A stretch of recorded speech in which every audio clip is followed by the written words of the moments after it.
Hello everyone, welcome to today's workshop all about location scouting tips for indie filmmakers. So thank you for joining me today on this wonderful but grey, rainy Friday afternoon. Before we get started with the workshop, I just want to give a little roundup of what is happening for the Tokyo Liftoff Film Festival. So we are currently in week 3 with the Trendsetter feature narratives and the Trailblazers short films that are happening at this moment in time. They are running up until Sunday, the 21st of June, where they'll be closing at 10 p.m. BST. At the same time, the final program of the festival will be going live with the newcomer shorts and the Trendsetter feature documentaries going live on this Sunday, the 21st of June, up until the 28th of June, 10 p.m. BST.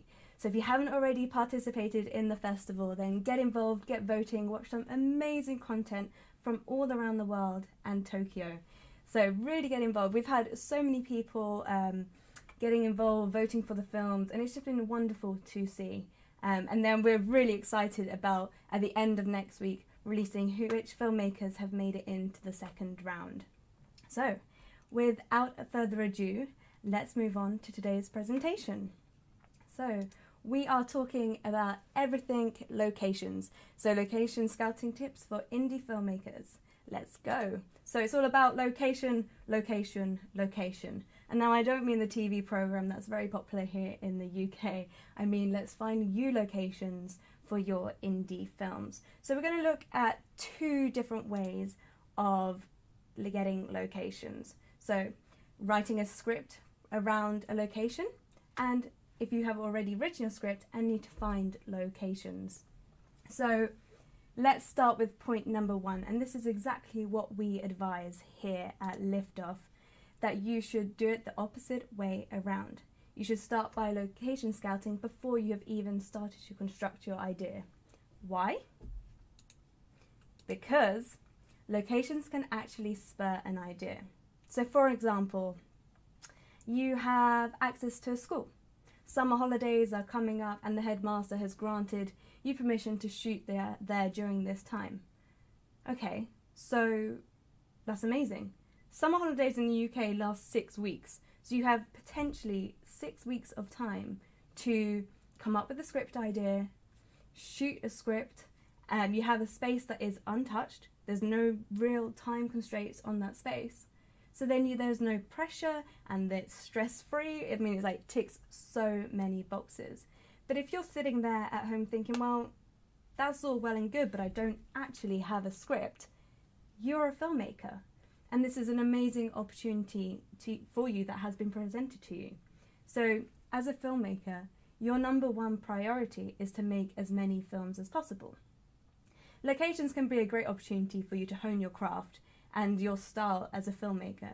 So if an opportunity such as a schoolroom has been opened up to you, then you should jump at it and get your crew together, think about different things and just put those ideas down on paper and get it made. So summon your crew together and get creative. So as I just mentioned, keep producing work. Put yourself in a situation where you thought, well, I never thought I'd make a film based on these lines. But if an opportunity in a location has presented itself for you, you should jump on that and you should push yourself to make those films that you never thought you would. And having 6 weeks to shoot somewhere, I mean, you could make a short film a week. So why not use that location over and over and over and over again? I don't know, you could come up with so many different story ideas. I mean, a schoolroom doesn't necessarily have to be a schoolroom. It could be changed into anything you want it to be. Essentially, it's just a space. And if that space is untouched and you've been given the keys to it, do what you like in that space. Just get super creative. And this is an opportunity for you to save a lot of money, especially as an independent filmmaker. We don't have thousands to spend on locations. So if you do have a space like that, use it. So summon your crew and get creative. So majority of indie films that do really well are those that tend to be shot in one space. So I've got a few examples here for you. So I'm not sure if any of you have seen these films, but they are all amazing in their own rights. So I've got Tape here, directed by Richard Linklater, which was shot back in 2001. And this is a film that is roughly 86 minutes long, and it's shot all in one location and in real time. And it's set in a motel. So that is the space that they've decided to use, a motel. And essentially it's three friends that come together after they left high school quite a while ago and talk about their painful past. And that is essentially the storyline. It's a very simple concept, but you are hooked from the beginning because of what the characters are saying and doing. Locke is another example. So this was shot back in 2013 by Stephen Knight, and it stars the delicious Tom Hardy, I must say. So it stars Tom Hardy, and this is a film that is based solely in a car, and the whole story is told through Tom's reactions and the phone calls that he has with someone he had a one-night stand with. Again, this film is 85 minutes long and shot entirely in a car. That is a lot of creativity gone into that to hold the attention of the audience. So just think about that when you're looking at your own locations and your own scripts. And then the other film here we have is Green Room, shot in 2015 by Jeremy Saulnier. So this is a film that is based on a punk rock band that end up getting locked into a green room in an isolated location. And again, this is a 95-minute film. So this is a full-on feature-length film. And you are just you're there with them throughout the whole film. It's insane, the tension that the director builds for this piece. It really is something to admire. And actually, Rotten Tomatoes gave this film 91%, so that in itself is really, really, really good. But what makes all of these stories fantastic is that they are driven by the character arc. So you're invested in the story, you're invested in what is happening to the characters, and they are the ones that are pulling the story forwards. Also, all of those locations, the motel room being shot in a car, and also the green room, these are all really authentic locations.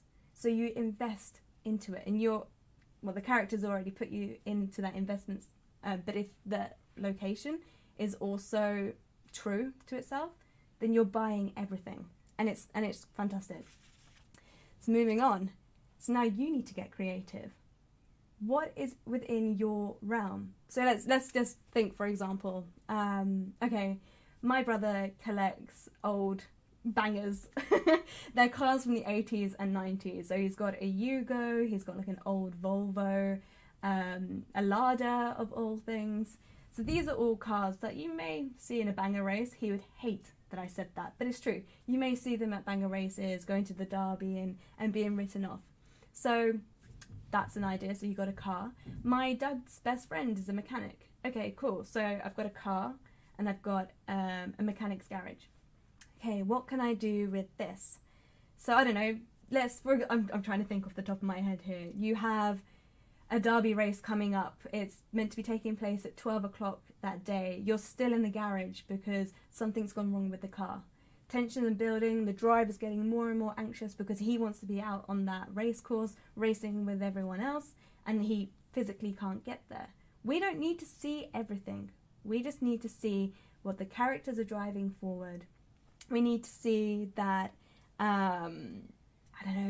we don't need to see the car actually make it onto the course. We can use the location to create this short film, build that tension, have the story driven by the characters, and the authentic location by having a real mechanic's garage to tell this story. Oh my god, I think I'm going to write this down. But literally, there are so many ideas if you can put a prop, a location to paper. So don't necessarily always think, okay, I must have a script down in place, it must be perfect before I can even start. I think personally as well that this is the wrong way to go around it. So I have that car mechanic's garage. I know that he doesn't work on Sundays. Okay, maybe we set aside a month and every Sunday, 4 weeks in a row, we shoot at that garage. That's 4 shooting days essentially. So then you can 100% get a short film out of that. So have a little think about what is within your realm. So what is your resource vocabulary? So I've just said I have access to a car mechanic. I have access to my brother's old bangers. Sorry, Alex. I have access to a camera. My mum works in a hospital. I don't know, a friend of mine has a swimming pool and I have a crew that I continuously work with on standby. So these are all things that I know that I have. Now I can sit down and start planning properly, get ideas coming, collaborate with the team, come up with lots and lots of different things, and then I can start writing my script. So what do you have? So a little task for you is to take some time to write down what is within your resource vocabulary. What do you have right now? So if you have spare 10 minutes after this presentation or this workshop, I would highly advise to sit down and literally go through everything that you have. Maybe it's you live in a flat at the moment and your housemates are up for making a film. Use that location. Maybe you live in a townhouse and you have 3 different floors to shoot on. Each of those floors could be different sets. I don't know, maybe you live on a farm and you've got some stables. You could create a film around that. Just literally think about what you have within your realm, write it down, and then you'll be able to see what it is that you can do. I would also say do the same with interesting props, like my brother's cars, for example, or if you have maybe some artifacts within your family, or maybe you have an interest in a particular object. Write that down as well, because then you can start connecting all of the dots. So just see what it is that you have. And don't be afraid to put feelers out there. Ask your network of friends and family. And in actual fact, when it comes to the film industry, nepotism is actually a good thing when it comes to location scouting. So just put yourself in that mindset, write it all down, and see what it is that you can come up with. But also manage expectations. So if I say to my brother, please, can I borrow one of your cars? And I say to him, the reason why I need this car is because Netflix have approached me and they've said that if I make this film, it will go onto their platform. Now that is not true, and that statement would not go down well, because then he would go and tell his friends that, and he would build up this hype or expectation of what it is that I'm doing, and then obviously none of that happens. I mean, if it did, that would be amazing. But as soon as you start talking to people who aren't necessarily within the film industry about making a film, that is exciting.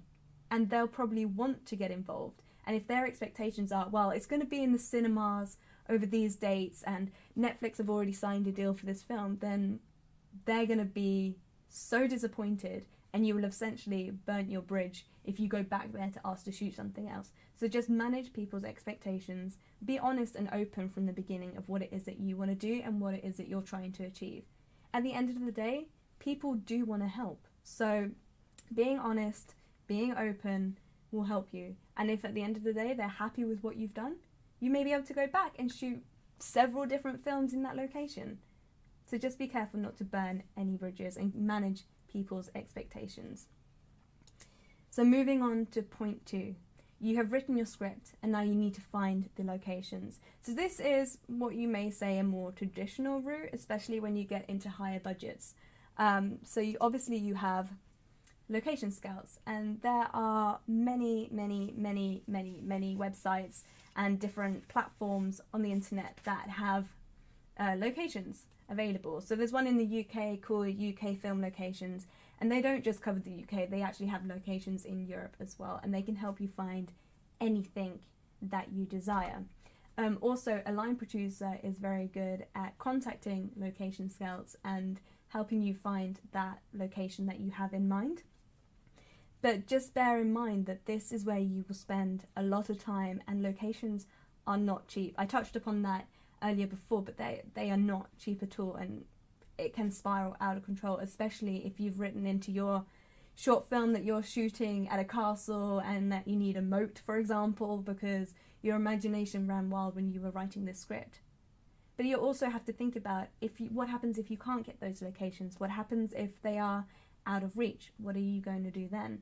Are you going to adapt the script, or are you just going to scrap the idea completely? You have to be open and flexible and adaptable when it comes to this sort of game as well. But if you are going down this more traditional route, there are lots of location scouts out there that can help you, and line producers, and they can also help you with the contacting different councils and getting the correct paperwork and permissions to shoot where you need to. So that's the more traditional route. You also have the help of social media. So the power of social media, I mean, it has exploded over the last couple of years, and this is where everyone lives. So you've got things like Twitter, Facebook, LinkedIn, Instagram, oh God knows, maybe even TikTok and the other ones that are springing up at the moment could be a platform for you to find locations. But let's take it step by step. If you look at Twitter, this is where all people outside of your kind of realm and friendship zones probably live. So you have, for example, lots of politicians on there, you've got celebrities on Twitter, you also have big organizations, as well as everyone in between that. So if you have, I don't know, say you are making a political piece and you need to shoot outside the, 10 Downing Street, you need to shoot outside there. Who do you contact about that? You can reach out on Twitter, put some feelers out there and see who responds to that. Twitter is the best place to reach people that are not in your immediate friendship and family circles. And then also LinkedIn. LinkedIn is a professional platform. So on there as well, if, for example, you need a laboratory, and then you Google all the laboratories. Within LinkedIn, you will see what people's positions are within their jobs. So say you wanted to get in contact with one that's based in, in London, for example. I wish I knew a lab off the top of my head, but I don't. Then you'll see who the right person is to contact. And if you reach out to one person and they're not the correct person, just ask who the correct person would be to get in contact with this. So LinkedIn is a great resource. But then you've got the ones that are a little bit more accessible, I guess is a good word to use. So Facebook, for example. There are so many groups on Facebook. We have lots of filmmaking groups, you have location groups, you have your area groups. So say, for example, I live in a tiny little village in Buckinghamshire, and there's lots of village halls there, and I need to shoot a party scene because I wrote that into my script. Okay, I know that there's a list of 10 village halls in the area or similar places. I could put into the Stoke Poges group on Facebook, which I'm sure other areas have as well, and say, who knows the best person to contact about hiring this space, or who is in charge of this space in this area? Then I'm sure people will get back to you in that sense. So Facebook is a very powerful place to meet people in the same area as you, as well as maybe friends of friends and family, extended family members, etc. And Instagram. So Instagram is a picture-based or image-based social media. So say, for example, you're on a hunt for a cove down in Devon and you're scrolling on this Devon lifestyle Instagram page and you see, oh my God, that cove is exactly what I need for my short film. Why not message that group that hosted that photo? Hi, I've just seen your photo on Instagram. Where was this shot? And who do I need to contact in order to shoot my film there? Just keep an eye out for opportunities. When you are searching for your locations, do look into social media. See if there is anything there that can inspire you. And if so, you know that you can reach out to those people. And something else to bear in mind with social media, especially if you are reaching out to businesses or more public figures or politicians or whoever else that you may be reaching out to, if it is more business minded, then remember you're also a business. So business to business. If they don't respond, find another way to approach them. Do it maybe publicly. First try and direct message them. Then send them a message on their actual page. They can't ignore you forever, so if you keep messaging them, they will get back to you. What you need to look out for is either an excited yes or a quick no. Do not waste time, because this is where you will literally suck it all up. So that's the power of social media. But it's important when you're reaching out to whoever it may be that you know why your film needs to be made and why it has to be in their location. You need to ask yourself, why is my film so important and why does it need to get made? This is super, super, super important, because if you have why your film is so important on the tip of your tongue and you have that pitch ingrained in you, then you can stand there with passion and you can stand there and tell these people why it is so important to get made. I was actually thinking about this when I was writing out this slide, and I remember we screened a film, I think it was last year. I have forgotten the name of the film, but the story behind it really resonated. And this was a film about stillborn babies, and they had written into their script, woman walks down a supermarket aisle. So they decided to shoot in Co-op, and they were contacting Co-op, the supermarket, and they said, we need to shoot this film in Co-op because it's a vital part of our film. This is where it kind of all summarized up when they were walking down the baby aisle, and it was just a very important scene. And I asked, how did you get this? And he said, well, first of all, this is super important because it's actually happened to my family. Lots of people are affected by stillborn stories, and essentially Co-op selling those kind of products for babies, they have a role to play as well. And this was a charity film, so they ended up expressing all of that, and the filmmakers were very passionate about this project, that Co-op ended up giving them the location out of work hours, and they were able to shoot there, and I believe they managed to shoot there for free. They were given 2 nights, and it's just a wonderful story to hear. So that is why it is so important to know why you're telling your story and why the location is so important to your film. And as it says there, you are the best person to sell your film. Nobody can tell your story like you can. So get to grips with what it is that you're saying, and the more passionate you can be about it, the more opportunities will come your way. So yes. Yes, but like Co-op's a different example because they're a large organisation. If you're approaching a person on a more one-to-one basis, what can you offer them in return for your location? So say you've seen a cottage that is in the middle, I don't know, of the countryside, and it's just a woman that owns this place, and you're like, this would be perfect for my short film. So you approach them, you tell them why it's so important to you and why you need that location. But they're a little bit hesitant and they're not really sure. But then think about it. Maybe they have a nephew or a niece that would like to get into the film industry. What can you offer in return for the space? So maybe instead of producing money for the space, maybe offer set visits. Maybe there's a few runner positions that they could take, or tickets to the screening for the first festival that accepts your films. You buy them all tickets to come along. And maybe it's a film credit or being an extra. If you can just think outside of the box and what you can offer that person, they will most likely become more excited about what you're trying to do and lead on. So exactly that. Locations are people. So if to get that person to say yes, what can you offer them? Just think about it. Think about it for a moment. I don't know.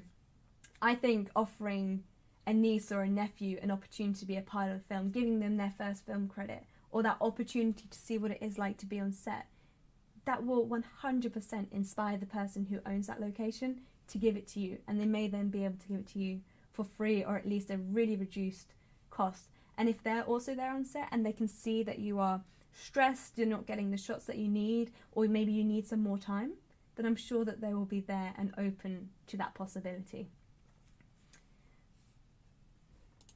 So guerrilla style shooting, as you can see that I've put in brackets, at your own risk. So this is something that is super, super important to cover.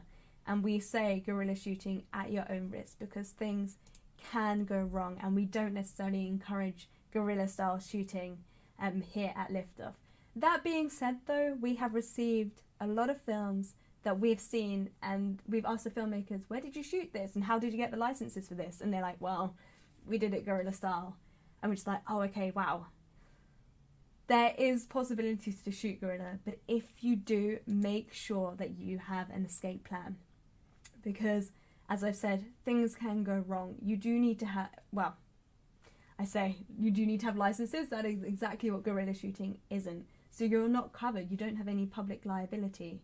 So just, there can be serious consequences. So if you limit your risk and use your common sense, guerrilla shooting should be okay. So for example, don't shoot in a location that is highly populated, where things can go wrong easily, where you can easily get caught. So for example, you don't rock up at Camden High Street with a crew of 10 people. You've got your dolly set up, you've got a few lights set up, there's 5 actors in the scene, and you know you have no licenses.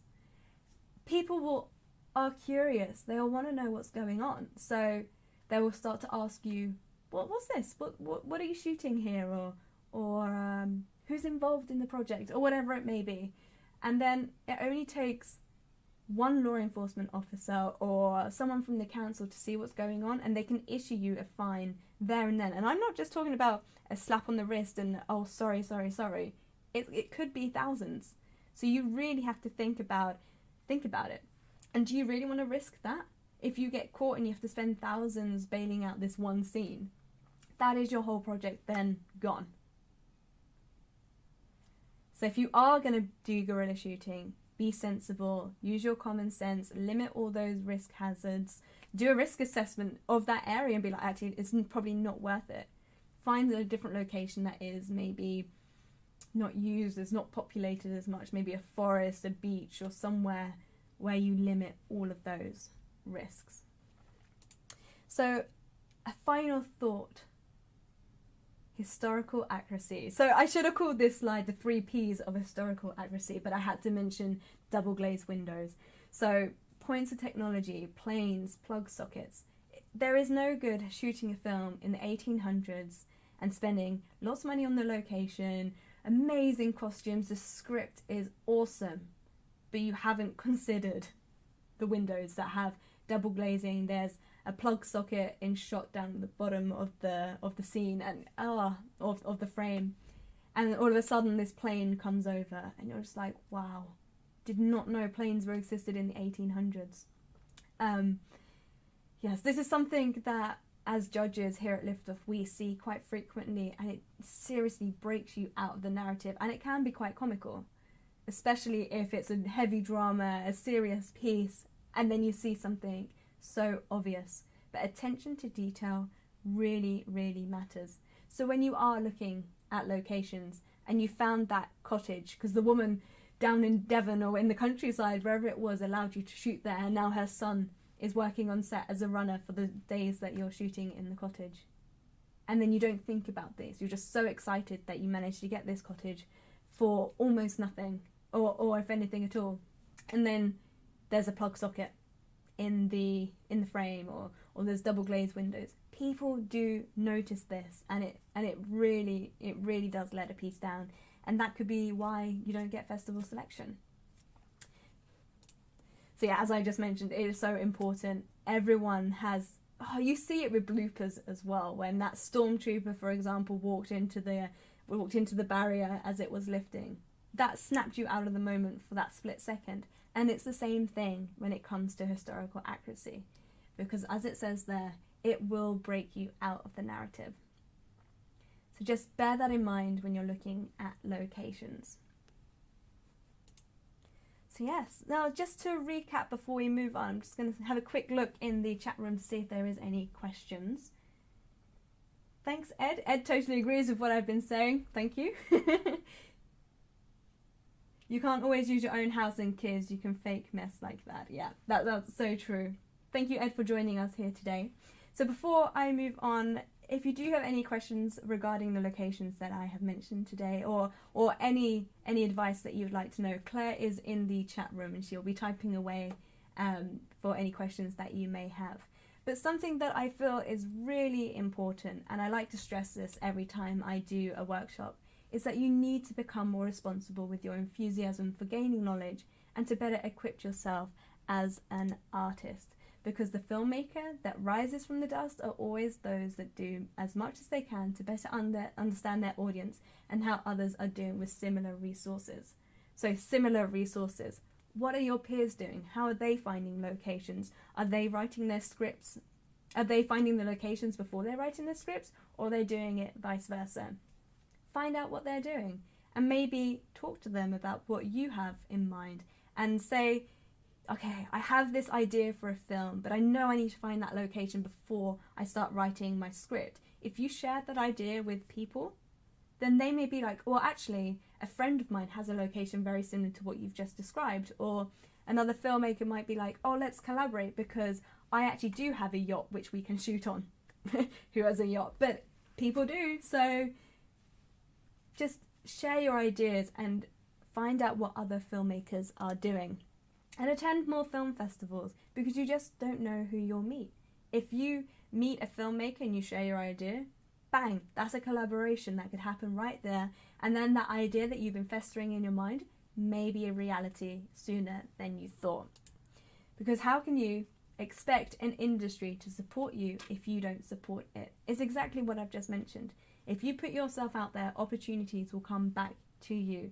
And you could make not only great collaborations, but maybe friendships for life as well. So create a mission plan, search for local film festivals and screenings in your area and attend them. Volunteer some of your time for other people's project. So if you're looking for locations and you know that your friend is also a filmmaker looking for locations, and then you stumble across something that relates to their project, tell them about it, collaborate with them, spend some time helping others, because then they will do it back for you as well. And engage with filmmakers' work who you find is similar to your own, and engage with filmmakers' work who you think is the next level up. They will give you advice on how to get to where they are. People at the top want to bring people to the top. So collaborate with people a step ahead of you.